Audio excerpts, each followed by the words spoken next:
พื่อตอบสนองทางด้านเทคนิควิชาการให้แก่ชาวเกษตรกรและบรรดาหัวหน่วยธุรกิจเป็นการสาธิตและให้ความรู้การนำใช้ยาเคมีปราบศัตรูพืชให้เกิดประโยชน์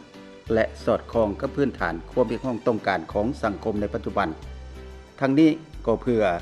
เป็นให้มีความปลอดภัยต่อสุขภาพของคนสัตว์และสิ่งแวดล้อม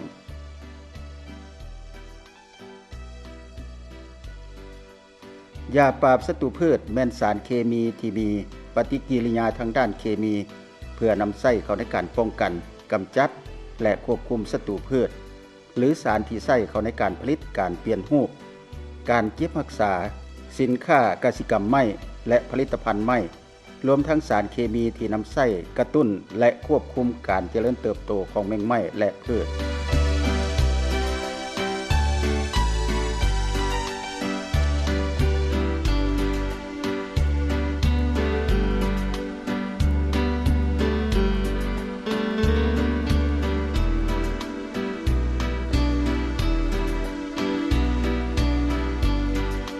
ลูกพอซื้อยาได้ เอายาชนิดใดน้อ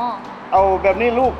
ที่ผ่านมาหันพอใส่ขยะมันตายดีลูกเอ้ย โอ้ยาชนิดนี้ทางภาครัฐคันเทิงเพิ่นได้ยกเลิกบ่ให้ขายบ่ให้นำไส้ในทั่วประเทศแล้ว และก็เป็นหนึ่งใน55ชนิดที่เพิ่นยกเลิกห้ามนำไส้ในสปป.ลาวเพราะเป็นยาอันตรายให้แฮงหลาย ในปัจจุบันนี้ทางคันเทิงก็คือพนักงานกวดกากรมปลูกฝัง เพิ่นได้ลงกวดกาเป็นประจำถ้าหากห้านใดขายเพิ่นพบเห็นจะปรับใหม่ตามระเบียบกฎหมายบ้านเมือง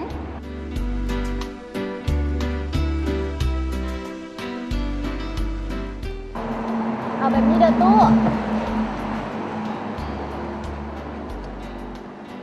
เอาแบบนี้มันก็สิตายอยู่บ่เนาะ จมอย่างนอพอตู้ของคุณมาทำอยู่ดี โอ้ นะ ยตู้พอโซ่เบิ่งชนิดยาว่าตัวใดมันแห้งซะเนาะ โอ้มาพอตู้ถ้าสั้นลูกที่ช่วยแนะนำวิธีนะเรื่องน้ำใช้ยาปราบศัตรูพืชเนาะซึ่งว่าเรามีวิธีสังเกตง่ายๆเขาจะสังเกตตามแถบสีของยาปราบศัตรูพืช ซึ่งว่ามันจะมีถ้าเป็นแถบสีแดงจะมีความอันตรายให้แหงหลาย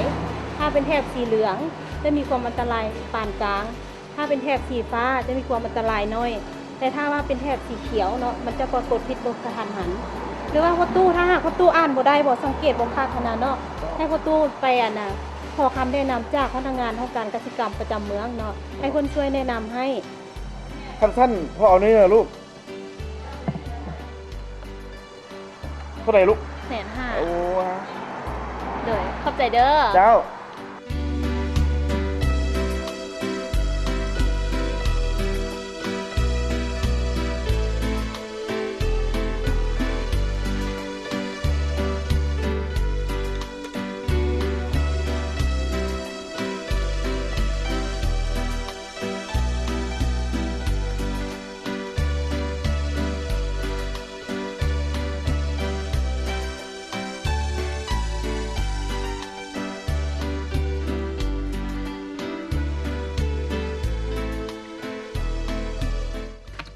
โอ้ยคือไปคิวแห้งแท้ยานี่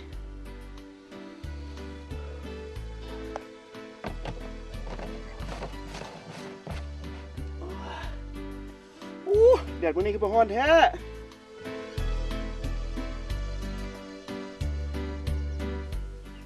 ตู้จะเฮ็ดหยังอยู่หั่นน่ะตู้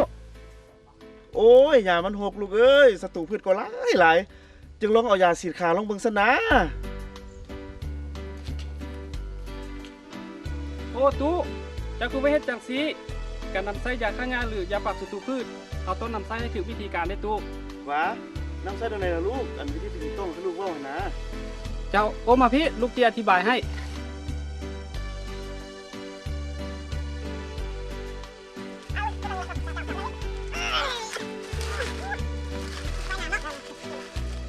ตู้ลูกเสียอธิบายให้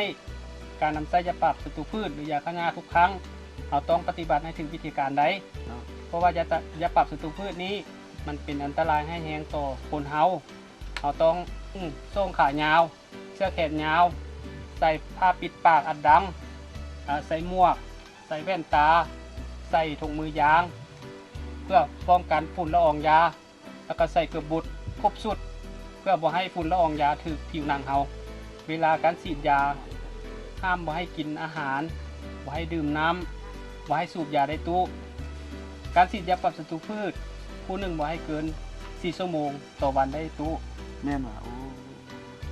เวลาฉีดยาเราต้องสังเกตเบิ่งรวงลม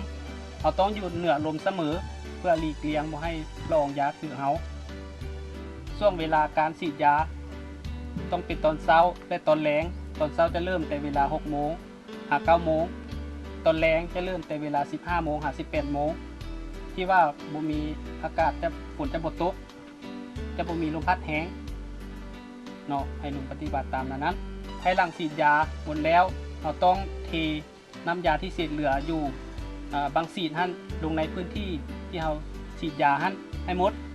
หลังจากนั้นจึงนำเอาบางฉีดหั่นไปอนามัยให้ไกลจากแหล่งน้ำเพื่อหลีกเลี่ยงมลพิษต่อคนเฮาต่อสัตว์เลี้ยงและสิ่งแวดล้อม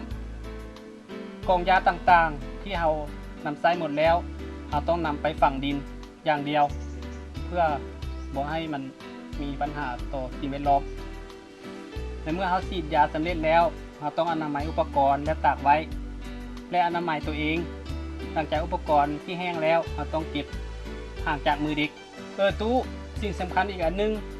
ในช่วงเวลาที่เราฉีดยาปรับศัตรูพืชใส่กับผลผลิต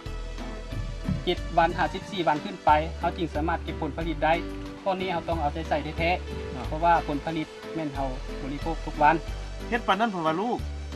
แม่นแล้วตัวเอ้ย โอ้ยกะซั่นตู้สิไปเฮ็ดคือลูกเว้าคนเด้อซั่นน่ะขอบใจลูกหลายๆเด้อ เจ้า อาการเบื่อเมายาเคมีปราบศัตรูพืชมีดังนี้